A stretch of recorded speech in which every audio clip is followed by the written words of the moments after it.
All right, well, I want to throw a topic at you because it's in the news. Partially, I'm curious to hear if you're aware of this, because to me, this is the biggest story, but you know how personalized news feeds algorithms go these days. AlphaFold, what do you know? Nothing. Really? It does ring a bell, but I can't remember what it is. It's something related to AI, no? Yes. I mean, the important headline for humanity is that protein folding is now considered a solved problem. Oh. This is a CRISPR level discovery. Welcome to the Deep Chat. Wow. So no wonder I've been seeing. Didn't AI recently do something with protein folding in the research that was considered an unsolvable problem? Or a very, very difficult problem? Yeah, very, very difficult. Yes, we're talking about the same thing. So the AlphaFold comes from DeepMind, not purely an AI/ML thing. There's some biological techniques to it, but the deep learning techniques are a dominant component of its predictions. Do you know a little bit more about this topic? Can you expound on what it means to use AI to discover protein folding? Well, sure. So I think one of the most, if we're going to tie into AI, it's to note that we got this news because every 2 years, there is a competition to see who can do the best automated prediction of protein folding. So it's the CASP competition. This was the 14th biannual running of it, I guess. AlphaFold first entered last year, taking first place with a small margin over place number 2. This year, they again took first place with a distance of 25 points over the number 2 place on basically a 100-point scale. I'm fudging data a little bit, but a big win for them. More importantly, they got in the neighborhood of 90% to the metric they want. It's not quite accuracy, but let's just say 90% accurate, which is considered human level, state of the art, better than the existing techniques like X-ray crystallography, which is expensive and takes a long time. So this is orders of magnitude speed up in this very important type of prediction. Okay, so I know a little bit, but not a lot about protein folding and its significance. I know that the mRNA vaccines for COVID basically design the protein that mimics the virus so that when your body sees it, it looks like the actual virus when only it doesn't have all the spikes that coronavirus has. Right. So they effectively created a dead virus that mimics the one thing that can train your body. It's actually rather brilliant, and it's the first of its kind. Yeah. I know that. That's one example. I also seem to recall that nanotechnology is very much founded on protein folding and understanding how proteins fold so you can build molecular machines. So this is probably important. But what other examples do you know? Do you have any about how important this is and why it's so important? My interests are on the computational side, which I can comment on, more if you want. Right. And I didn't really cover the AI side, so just quick aside, this was yet another place in which bringing the techniques we broadly call artificial intelligence to the table constituted the breakthrough. And we're seeing this across industry, across problem type. These are the paths forward. So that's why it's huge for AI. Why is it huge in general? Is because this has broad-reaching consequences within lots of different types of medical research. I'm not really the most qualified person to comment deeply on that, but you point out some good ones. It can be used to accelerate drug discovery is the one most people are quoting, vaccine design, which I guess is drug discovery. Proteins are, I don't know if it's nanotech like that. I haven't looked too much into nanotech, but proteins are what they call the machinery of the biological world. Yes. That depending on its shape, its function, and assembling those functions like Lego blocks is how we get things to happen at that scale. It's how the body works, and it's how we can build our own effective machinery to interact with the body in a very, operating system level sort of way. So scientists always knew the amino acids they could form. The hard prediction is how do we go from this to the protein we actually want? That used to be a hard problem, so scientists were just blind. They didn't have a full toolbox. AlphaFold potentially gives them that. And so what mechanism makes this different? So I'm going to go ahead and assume crystallography. Yep. That's sort of a manual process compared to AI.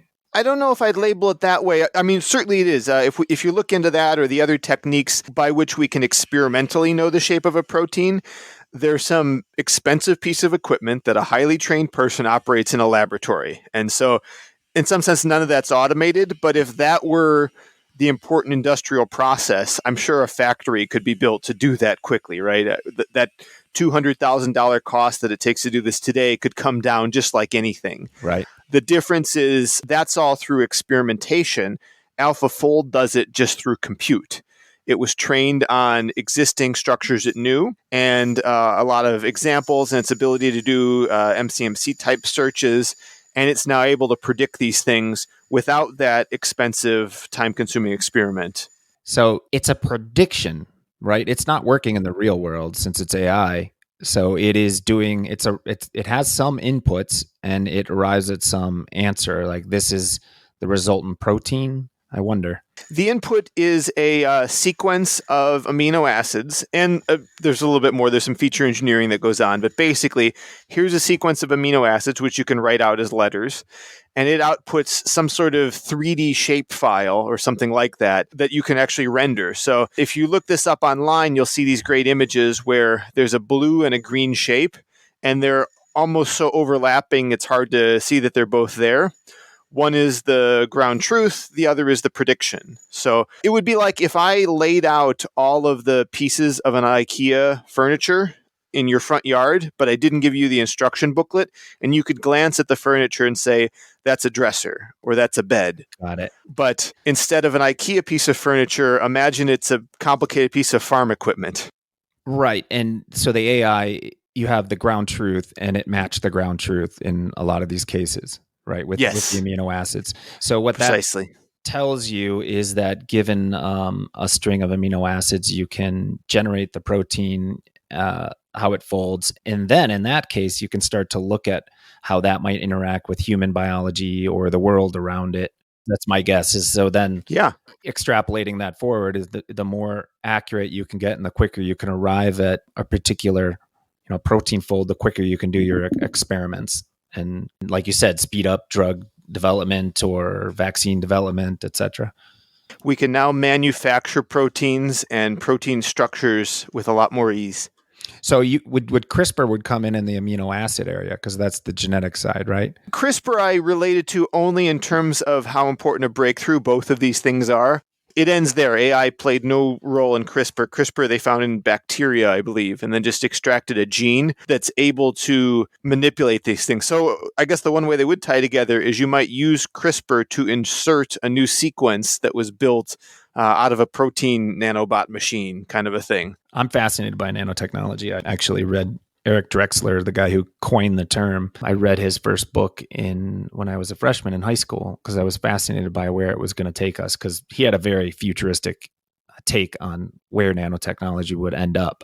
It's certainly improved, but his take was that we would have vats of constituent raw chemicals, not chemicals, but molecules, and that at some point we will have molecular machines that can stitch things together, or that we would have nanobots going through our bloodstream that would be bind to particular pollutants and pull them out. So, for instance, get this, with COVID, they have correlated people with high forever chemicals. You ever heard of those? I have not. The forever chemical is basically flame retardants and things like this that are coatings on stuff. I think they're called PFAS. Anyway, there's these chemicals that don't degrade in your body or in nature. So they call them forever because they literally last forever. So they found more of them in people because they've been used more widely since, I can't remember when they were first invented, the 80s maybe. I think it was DuPont, right? Teflon, the Teflon coating. Uh-huh. These chemicals were found in greater abundance in people with severe COVID symptoms. Pretty interesting. Yeah, I hadn't heard that. Interesting. Yeah, the reason I bring this up is because this is the whole point of something like a molecular machine that you can design to do one thing, to go in someone's body and to bind with these forever chemicals and to find a path, be designed to get out of the body. So they would have to be permeable in the gut and then be extracted via the liver or be urinated out, something to that effect. And if you can design molecular machines to do these things, you can do a really good job of helping people stay healthy because you can't get these out of the body.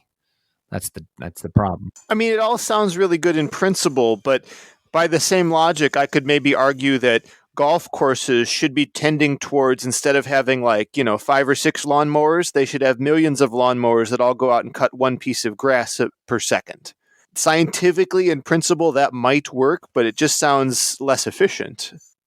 Well, yes, I follow the analogy, but with lawnmowers, you can design one big lawnmower that can mow all the blades of grass, whereas at the molecular level, how big of a machine can you put in the body? You can't. You have to put a small machine. Well, penicillin's a big lawnmower, just kills everything. Oh, I see what you mean. Okay. No, I didn't follow your analogy. Penicillin, kills all the bacteria, but you can't kill a PFAS. You can't kill these forever chemicals. They don't die. You have to get them out of the body. I mean, maybe there's a way to unwind them so that they're innocuous and they get expelled. That might be another way, but that's still something that has to bind with them, make that change, and then get it expelled. I don't know the degree to which these are a threat. I need to learn more about them. I know there's a lot that's been made about, plastics being bad, but polymers are generally inert. So while I don't like the idea of plastic microfibers in my body, I'm not sure that I need to be bothered by that. Well, one of the things about some of the plastic was that they mimicked estrogen. Aha. And so they're called phytoestrogens. It just means that they mimic it, so your body hormonally does weird things when it thinks it has more estrogen. That is awful. And that is something we'd want to address at a manufacturing level. Right, which they mostly have. So that's why you have BPA free, because BPA free plastic, BPA was the phytoestrogen.